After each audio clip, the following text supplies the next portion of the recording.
The text came through at 3:07 a.m. Dad, someone's breathing in my closet. Please come. My heart didn't beat. It stopped. I ran upstairs barefoot. Her room was dark, the curtains drawn tight like a clenched fist. She huddled under the blanket, trembling. Where? I whispered. She pointed at the closet. I opened it. Shirts, toys, nothing else. I turned back, forcing a smile. See? Nothing here. Then I heard it, a low, ragged inhale from inside the wall. It wasn't the house settling. It was breathing. Human. Wet. Real. I pressed my ear to the plaster. A whisper slithered through, cold against my skin. It said my name. Then my daughter screamed, "Dad, look up!" I glanced up, and for a split second, something pale shifted in the corner of the ceiling before vanishing into darkness. By morning, the police had gone. They found nothing. Old pipes, they said. Sound travels strangely through walls. But I knew what I had heard. I knew what she had seen. That night, my wife called. Her voice was ice water over the line. "You're overreacting again," she said. "You always do this." It had been 6 months since she'd moved out. 6 months of pretending the separation was civil. But the truth was quieter, uglier. She'd left for someone else. Caleb, a man I had trusted once. When she called me paranoid, I had believed her, at least for a while. She was good at that, making madness sound like love.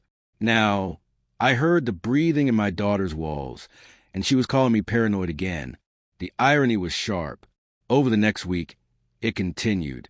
Always between 2 and 4 a.m., always near the closet. My daughter wouldn't sleep alone. "He says my name now," she whispered. I started staying in her room, lights off, waiting. The breathing always returned. Slow, patient, too steady to be imagined. I bought a small camera, tucked it into the bookshelf, and set it to record every night. The next morning, I watched the footage. At 3:19 a.m., the closet door creaked open slightly, just enough for a shadow to slip out. The frame caught a hand, then pale, deliberate, then nothing. I froze the video and zoomed in. A jagged scar ran across the wrist. Familiar. I'd seen that scar before. Caleb had one just like it. I didn't call the police. Not yet. That afternoon, I went to my wife's place. She opened the door halfway, expression bored and defensive.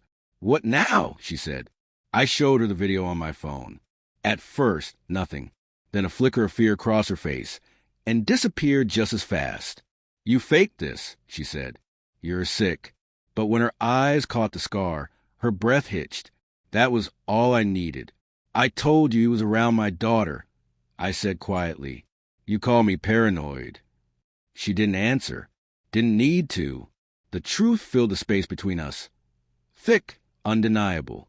I walked past her into the house.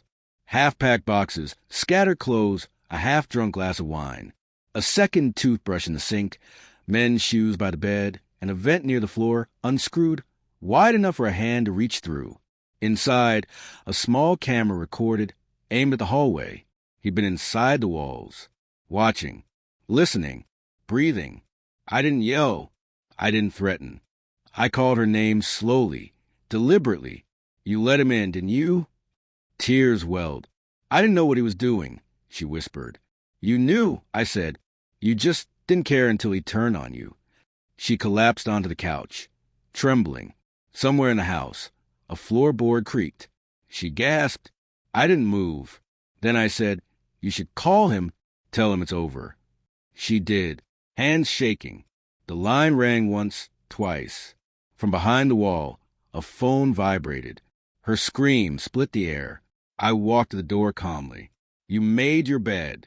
Don't expect me to save you from who's sleeping in it." Then I left. 2 days later, the police found a hidden crawl space. He was gone, but the camera he left behind showed enough. My daughter sleeping, him whispering her name through the vents, and, in one clip, my wife letting him inside. The case closed quietly. She moved out of town. I changed the locks, repainted my daughter's room. But sometimes when the house is too quiet, I still hear it. the soft inhale between the walls. It's not him anymore. I know it's memory, a reminder of what we ignore when we call love by the wrong name. And every night before I sleep, I check her closet, just in case. Thanks for watching. Don't forget to like, share, and comment. Subscribe now to Cheating Stories Insight World for more amazing stories.